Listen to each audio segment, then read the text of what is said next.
భవిష్యత్తును కాపాడుకోండి. ప్లాస్టిక్ వాడకండి, మీ భవిష్యత్తును కాపాడుకోండి.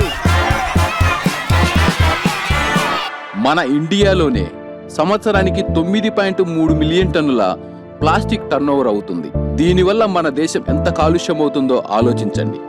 ఒక మనిషి రోజుకు సగటున 5 గ్రాముల ప్లాస్టిక్ని డైరెక్ట్గా కావచ్చు, ఇండైరెక్ట్గా కావచ్చు తన బాడీలోకి పంపిస్తున్నాడు. ఇలా చూస్తే తన లైఫ్ టైంలో ఎంత ప్లాస్టిక్ తన బాడీలోకి వెళ్తుంది, దానివల్ల ఎన్ని ఆరోగ్య సమస్యలు వస్తాయో ఆలోచించండి. ఈ గ్లోబల్ మొత్తం మీద ఇయర్కి 52.1 million tons wastage plastic produce అవుతుంది.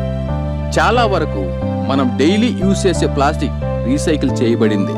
సాధారణంగా ప్లాస్టిక్ వాడకం మనిషి ఆరోగ్యానికి ఎంతో హానికరం.